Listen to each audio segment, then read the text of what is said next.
눈이 이미 전주 외곽의 집 현관에 쌓이기 시작했을 때 나는 작은 가방을 들고 택시에서 내렸다. 손에는 직접 구운 단호박빵 한 접시를 들고 벨을 눌렀다. 선우가 문을 열었지만 핸드폰에 정신이 팔려 있었다. 어머니 일찍 오셨네요. 그는 내 뺨에 대충 입을 맞추고는 대답도 기다리지 않고 복도로 사라졌다. 곧이어 미경이 나타났다. 립스틱을 바르고 새하얀 캐시미어 스웨터를 입은 그녀는 눈까지 닿지 않는 미소를 지으며 말했다. 영순 씨 이번에도 다락방에 묵으셔야겠어요. 죄송해요. 다른 방은 아이들 물건으로 가득 차서요. 이해하시죠? 나는 고개를 끄덕였다. 당연히 이해했다. 그리고 그녀를 따라 좁고 삐걱거리는 계단을 올라갔다. 다락방은 변한 게 없었다. 어울리지 않는 침대보가 깔린 작은 침대 창가에서 들어오는 찬 바람, 그리고 구석에서 힘겹게 윙윙거리는 전기난로. 옷장에는 옷걸이 하나가 덩그러니 걸려 있었다. 나는 침대 끝에 선물을 내려놓았다. 1년 내내 찾아다닌 책들, 초판본 저자 사인이 담긴 책, 아름다운 장정이 돋보이는 책들. 하지만 아마도 이 선물들은 내일 아침까지 포장지 더미 속에 묻힐 터였다. 아래층에서 미경은 내게 감자를 깎을 칼과 그릇을 건넸다. 제가 테이블 세팅하는 동안 이거 좀 부탁드릴게요. 나는 말없이 감자를 깎았고 그녀는 테이블 카드를 정리하며 수정처럼 맑은 잔에 사과 음료를 따랐다. 아무도 내 가게가 잘 되는지 묻지 않았다. 내가 가을에 어디를 다녀왔는지 무슨 책을 읽었는지 궁금해하지 않았다. 쌍둥이 손주들은 나를 쳐다보지도 않고 부엌을 뛰어다녔다. 선우는 한 번 들어와서 어릴 적 기차 장난감 배터리가 어디 있는지 물었지만 대답을 기다리지도 않고 나가버렸다. 늦은 밤 다락방에서 손주의 선물에 느슨해진 리본을 다시 묶고 있는데 내 핸드폰이 울렸다. 화면에 메시지가 떠올랐다.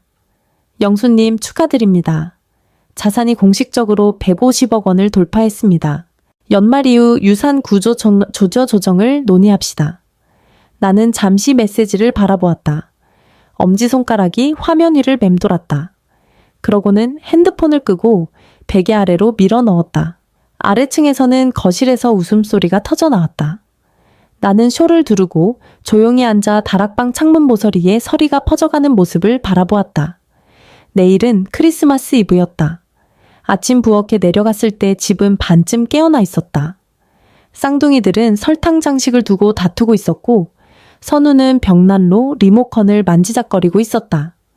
미경은 맨발로 에스프레소 머신 옆에 서서 비단 스카프를 머리에 묶고 핸드폰을 빠르게 스크롤하고 있었다. 아니 그러려고 했다.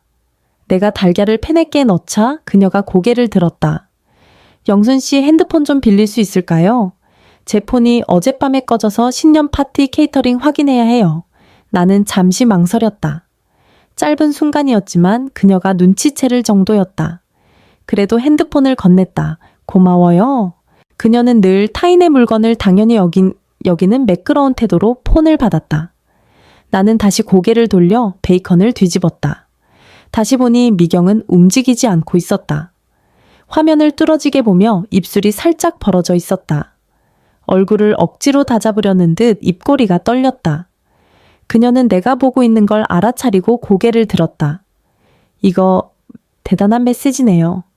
그녀는 핸드폰을 자기 쪽으로 돌리며 읽지 않은 척했다. 재무 상담사가 있는 줄 몰랐어요. 그녀의 목소리는 지나치게 달콤하고 연습된 듯했다. 나는 행주로 손을 닫고 손을 내밀었다. 고마워요. 이제 돌려주세요. 미경은 미소를 지으며 말했다. 물론이죠. 그날 하루 그녀는 달라졌다. 지나치게 신경을 썼다. 테이블 세팅을 돕겠다고 나섰다. 다락방이 편한지 물었다. 차까지 가져다 주었다. 2017년 이후 처음으로 내 이름을 한 문장에서 2번 불렀다. 저녁이 되자 가족들이 거실에 모였다. 트리에는 불빛이 반짝였고 쌍둥이들은 벽난로 옆에서 작은 선물을 풀었다. 선우가 브랜디를 따르고 있을 때 미경이 아무렇지 않게 말했다. 참 웃긴 일이에요. 오늘 아침 명순 씨 핸드폰에서 뭘 봤는데 알고 보니 어머니가 어마어마한 돈을 숨겨놓으셨더라고요. 방 안이 조용해졌다. 선우가 나를 돌아보았다. 나는 손을 무릎 위에 얌전히 모은 채였다. 우린 은퇴라는 게 그런 뜻인 줄 몰랐어요. 미경이 내 눈을 똑바로 보며 덧붙였다. 저녁은 늦어졌다. 햄은 식어 있었고 내가 깎은 감자는 손도 대지 않은 채였다. 아무도 밥을 먹으려 하지 않았다. 선우는 내 핸드폰 메시지를 다시 읽으며 다른 해석이 나올까 싶어 애쓰는 듯했다. 미경은 검사처럼 테이블 끝에 앉아 있었다. 도저히 이해가 안 가요. 선우가 평소보다 다 낮은 목소리로 말했다. 왜 우리한테 전혀 말 안 하셨어요? 너리가 알 일은 아니었으니까. 나는 간단히 대답했다. 그는 상처받은 듯 눈을 깜박였다. 우린 어머니가 힘들게 사시는 줄 알았어요. 늘 겨우 버티는 것처럼 말씀하셨잖아요. 내가 그런 적은 없어. 하지만 그렇게 생각하게 두셨어요. 미경이 끼어들었다. 그 추운 다락방에서 성인처럼 묵묵히 지내셨어요. 중고 옷을 입으시고요. 우리 중 하나인 척 하셨어요. 나는 그녀의 눈을 마주 보았다. 나는 너희 중 하나야. 너희가 가까이 들여다보지 않았을 뿐이지. 오후에 도착한 시누이 지연이 직접 만든 떡과 내가 칠면조를 자르는 방식에 대한 강한 의견을 가지고 끼어들었다. 영순 씨 항상 조용히 사셨어요. 하지만 이건 속인 거나 다름없어요. 가족은 이런 걸 공유해야죠. 선우가 고개를 끄덕였다. 아이들 교육비가 얼마나 드는지 아세요? 민수가 읽기 문제를 겪고 있어요. 소연이는 해외 유학을 꿈꾸고요. 이 돈은 우리 모두에게 큰 변화를 줄 수 있어요. 우리에게도요. 미경이 덧붙였다. 우린 아껴 쓰며 희생했어요. 150억이라니 그건 그냥 돈이 아니에요. 우리 모두의 미래예요. 테이블은 우리라는 단어로 웅성거렸다. 마치 내가 태어난 순간부터 어떤 계약에 묶인 것처럼. 악의로 숨긴 게 아니야. 내가 마침내 말했다. 평화를 원했기 때문이야. 선우가 날카롭게 숨을 내쉬었다. 하지만 어머니, 우리도 그걸 누릴 자격이 너희가 이미 답을 내렸잖아. 내가 말했다. 침묵이 재처럼 내려앉았다. 쌍둥이들도 긴장을 느낀 듯했다. 한 아이는 접시 위에서 완두콩을 밀쳤고 다른 아이는 주스를 바라보았다. 내가 포장한 책에 대해 묻는 이는 없었다. 내가 어떤 삶을 쌓아왔는지 궁금해하지 않았다. 우리는 축배도 식사 전 기도도 없이 밥을 마쳤다. 나중에 그들이 거실로 선물을 풀러 갔을 때 나는 말없이 다락방으로 올라갔다. 집이 마침내 고요해졌다. 늘 그랬듯 목소리가 잦아들고 텔레비전 불빛이 꺼질 때까지 기다렸다. 나는 가운을 단단히 여미고 다락방에서 살금살금 내려왔다. 바닥이 죄책감처럼 삐걱거렸다. 부엌으로 가서 물 한 잔과 잠시 생각에 잠길 시간을 갖고 싶었다. 하지만 계단에서 목소리가 나를 멈추게 했다. 버모, 몇 년 안 남았을 거야. 미경의 목소리는 낮았지만 날카로웠다. 120억을 가지고 뭘 하겠어. 무덤이라도 사려고. 미경 선우가 말을 시작했지만 진심 어린 반박은 아니었다.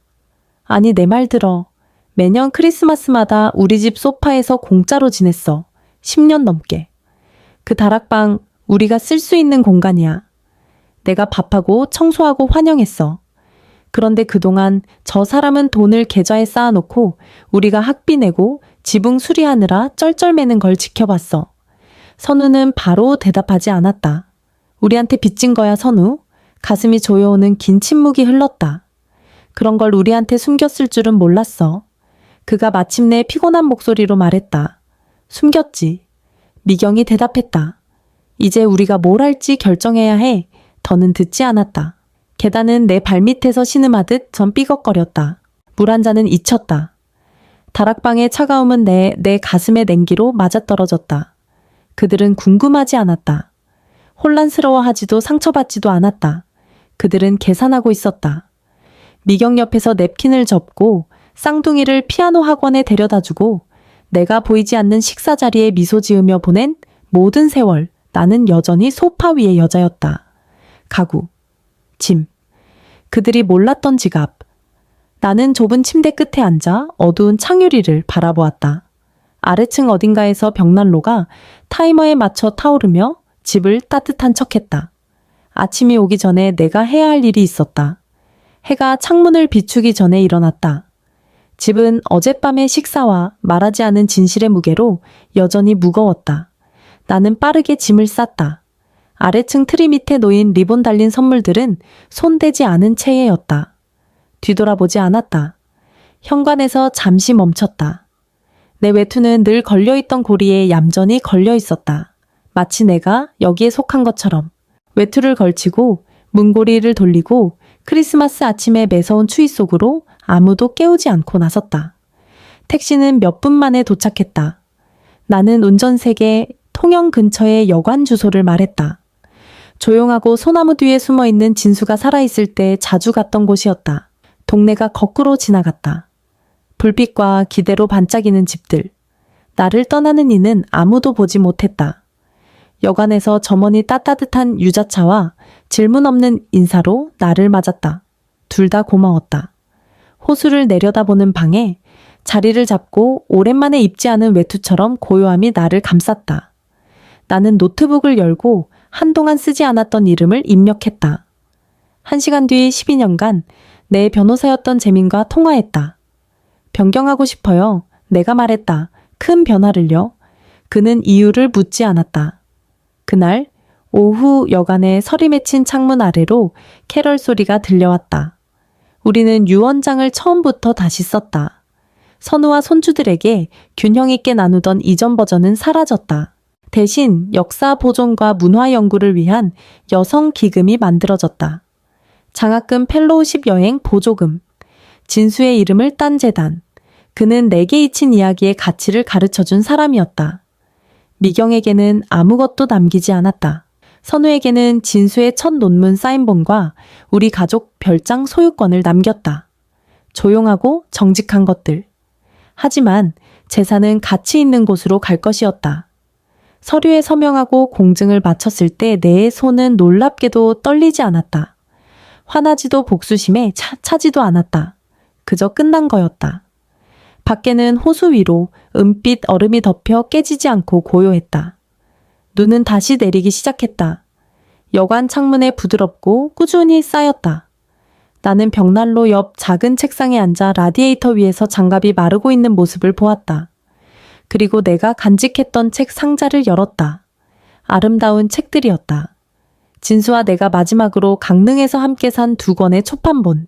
하나는 한국 건축사에 관한 사파본, 다른 하나는 조심스레 보존된 옛 동화책이었다. 나는 갈색 종이에 책을 싸고 검붉은 리본으로 묶었다. 반짝이도 과장도 없었다. 오직 정성뿐. 각 책 표지 안쪽에 가장 깔끔한 글씨로 적었다. 호기심을 품고 남들이 지나치는 것을 소중히 여길 용기를 가지길.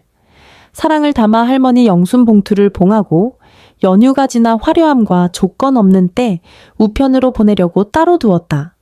선물이 협상이 아닌 속삭임처럼 느껴지길 바랐다. 차를 따르려고 일어섰을 때 핸드폰이 울렸다. 선우의 부재중 전화, 3통, 미경의 메시지 하나. 미래에 대해 이야기해야 해요. 가족은 나누는 거예요. 나누는 거라.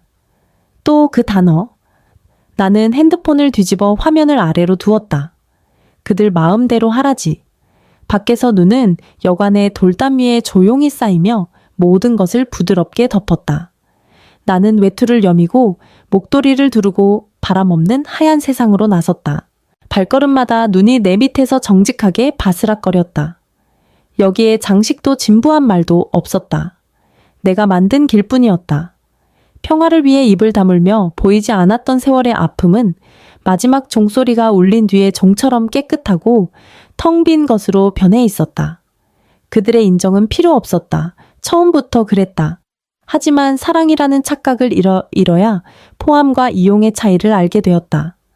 나는 생각보다 멀리 걸었다. 차가운 공기가 뺨을 스치고 고요함이 뼛속에 스며들었다. 돌아왔을 때 차는 식어 있었지만 고요함은 따뜻했다.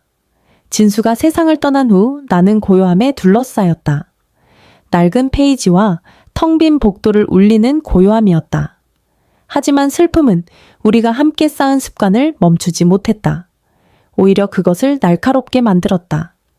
진수는 조용한 사람이었지만 눈이 빛났다. 그는 종이의 냄새로 연대를 알아내고 잉크의 철분 함량으로 출처를 파악했다. 다른 남편들이 골프를 치거나 주식 시장을 좇을 때 그는 상자 문서철 잡다한 서류, 라는 단어가 적힌 경매 목록을 뒤졌다. 나를 제외한 그의 가장 큰 사랑은 아무도 보존하려 하지 않는 역사였다. 나는 그 모든 것을 정리했다. 그가 떠난 후에도 멈추지 않았다. 작게 시작했다. 외진 마을의 부동산 매매 먼지가 품격보다 두꺼운 경매.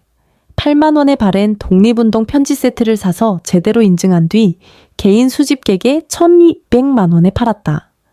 한 번은 낡은 악기 캐비닛 속에 벨벳 상자에 든 동전을 발견했다. 숙련된 딜러들도 놓친 보물이었다. 또 한 번은 복제 장식으로 잘못 분류된 일제 강점기 지도를 찾았다. 나는 말을 줄였다. 수수하게 옷을 입었다. 낡은 노트를 든 케이블 니트 스웨터를 입은 여자가 쿠폰 이상의 가치를 지녔다고 의심하는 이는 없었다. 내 명성은 필요할 때만 비밀 채널에서만 존재했다. 내 본명을 쓰지 않고 이니셜과 LLC 송금 주소로만 처리되었다. 계좌가 커지는 걸 지켜보았다. 나는 분산 투자했다. 지방차의 뮤추얼 펀드, 그리고 진수가 우리에게 꿈과 식탁 하나뿐이던 시절에 세운 신탁을 통한 임대 부동산까지. 선우는 묻지 않았다. 미경은 내가 쿠폰을 자르는 걸 보고 검소하다고 여겼다. 그들은 내 카디건 너머를 보지 않았다. 그게 나에게는 괜찮았다. 나는 숨긴 게 아니었다. 쌓아가고 있었다. 모든 장부, 모든 기록, 완벽히 접힌 지폐 하나하나는 그들이 다른 곳을 볼 때 내가 놓은 기초의 돌이었다. 그들은 내가 더 바라지 않았기에 아무것도 없다고 생각했다. 그들은 서명 워터마크 침묵을 읽는 법을 아는 사람이 지닌 부를 결코 이해하지 못했다. 그것이 내가 스스로에게 준 가장 큰 보호였다. 문 위의 종이 부드럽게 울렸다. 내가 직접 고른 따뜻하고 거의 사과하는 듯한 소리였다. 독립운동 일기를 정리하던 나는 마지막 순간 선물을 찾는 평범한 손님일 거라 생각하며 고개를 들었다. 대신 미경이 서 있었다. 새하얀 코트, 값비싼 가죽 장갑, 추운 날씨에 어울리지 않게 완벽한 머리. 그녀는 이웃집에 잠깐 들른 것처럼 미소 지었다. 영순 씨. 그녀는 마치 2시간 반을 운전해 탐에 와서 그녀가 먼지 박물관이라 불렀던 이 가게에 서 있는 게 아닌 척 말했다. 이 근처에 왔어요. 그녀가 달콤한 목소리로 덧붙였다. 그리고 생각했죠. 크리스마스 이후로 걱정했어요. 그냥 사라지셨어요. 나는 눈썹을 치켰지만 아무 말도 하지 않았다. 그녀는 방 안으로 들어와 선반과 전시물을 살폈다. 하이힐이 나무 바닥에서 너무 날카롭게 울렸다. 여기 매력적이네요. 그녀가 말을 이었다. 그때 일이 좀 감정적이었죠. 선우도 미안해해요. 아이들은 혼란스러웠고요. 하지만 우린 가족이에요. 가족은 그녀는 책등을 살짝 만지며 서로 챙기죠. 나는 한번 고개를 끄덕이고 기다렸다. 그녀가 숨을 들이쉬었다. 생각해봤는데 영순 씨 나이에 저 정도 자산을 관리하는 건 힘들 거예요. 우리가 돕고 싶어요. 부담을 덜어드리려고요. 적절한 신탁을 설정하는 거죠. 아이들을 위해서요. 드디어 나왔다. 나는 그녀를 진짜로 보았다. 번들거리는 외관 연습된 말투. 턱에서 미세하게 떨리는 경련. 나는 장부를 덮고 일어섰다. 여기 너희 줄 건 없어. 내가 차분히 말했다. 잠시 그녀는 반응하지 않았다. 그러다 미소가 커튼처럼 떨어졌다. 후회할 거예요. 그녀가 가까이 다가오며 속삭였다. 혼자일 때, 병원에서 손잡아줄 사람 없을 때, 명절에 아무도 찾아오지 않을 때, 나는 잠시 그녀를 바라보았다. 이용당하느니 혼자가 낫지. 내가 말했다. 그녀는 문을 쾅 닫지 않고 나갔다. 그게 오히려 더 큰 소리를 냈다. 종이 부드럽게 울리며 길고 쓰라린 문장의 마침표처럼 들렸다. 나는 한동안 움직이지 않았다. 그러고는 간판을 다듬으로 돌리고 장부로 돌아갔다. 초대장은 두꺼운 크림색 카드에 양각 문자로 도착했다. 한국 유산 보존에 기여한 공로를 인정하여 아래에 내 이름이 처음으로 정확하고 정중하게 적혀 있었다. 몇 년 만에 처음으로 정식 행사에 갔다. 진수가 늘 좋아했던 벨벳 정장을 골랐다. 세월이 새긴 내 몸에 맞게 고쳤다. 칼레는 석류석 핀, 우리 30주년 기념일에 받은 진주 귀걸이. 그날 밤 역사학회 홀은 빛났다. 반질거리는 바닥 따뜻한 조명, 와인잔 위로 낮게 울리는 대화. 나는 진수가 인증했던 일제강점기 서신들이 담긴 유리 케이스 옆에 서서 비단 커튼 아래 초상화 근처에 모인 사람들을 모르는 척했다. 마이크에서 목소리가 울렸다. 오늘 밤 우리는 조용한 비전을 가진 이들을 기립니다. 남들이 보지 못한 가치를 본 사람들입니다. 커튼이 내려갔다. 진수의 초상화였다. 캔버스에 유화로 부드러운 존경심이 담겨 있었다. 우리가 좋아했던 사진 속 모습, 아무 온화한 눈, 살짝 미소 짓는 입, 프레임 아래 진수학자 수집가, 영순의 유산으로 보존됨. 사람들이 나를 향해 돌아서기 전에 웅성거림을 들었다. 박수. 예의 바른 것도 의무적인 것도 아닌 진짜였다. 젊은 여성이 다가왔다. 10년 넘게 보지 못한 은비였다. 내가 익명으로 지원했던 아카이브에서 인턴을 했던 그녀였다. 이제 그녀는 박물관 큐레이터 배지를 달고 있었다. 그녀는 나를 끌어안았다. 제 인생을 바꾸셨어요. 그녀가 속삭였다. 그 장학금으로 대학원을 마쳤어요. 제가 하는 모든 일 영순 씨가 역사에 대해 가르쳐 주신 것에서 시작됐어요. 나는 빠르게 눈을 깜박였다. 미소 지었다. 목소리가 거의 갈라질 뻔했다. 고마워요, 아가씨. 아무도 미경을 언급하지 않았다. 내가 탄 차나 신발 가격을 묻지 않았다. 오랜만에 내가 누구인지 설명할 필요를 느끼지 않았다. 나는 진수의 초상화 옆에 서서 커플들이 사진을 찍는 모습을 보았다. 기부자들과 이야기하고 보존에 대한 조용한 질문에 답하고 초기 발견을 기억하는 두 학자와 웃었다. 불빛이 어두워질 때 나는 드문 것을 깨달았다. 내가 중요하다고 여겼던 내 모습이 마침내 그들이 볼 수 있는 모습이었다. 내 부엌에서 로즈메리와 유자 껍질 향이 떠돌았다. 구석의 오래된 라디오에서 재즈가 조용히 흘렀다. 테이블은 6명을 위해 차려졌다. 린넨 냅킨 진수와 내가 함께 모은 청백 도자기, 그리고 건물 뒤 골목에서 자른 소나무 가지로 만든 작은 장식. 단순하고 아름다웠다. 혜진이 먼저 도착했다.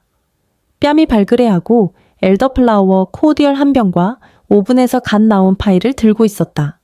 손녀처럼 나를 안았다. 여기 누가 요리 잘하는 냄새가 나네요. 그 소문 내지 마. 내가 웃으며 말했다. 내가 무력한 척해야 시간이 생겨.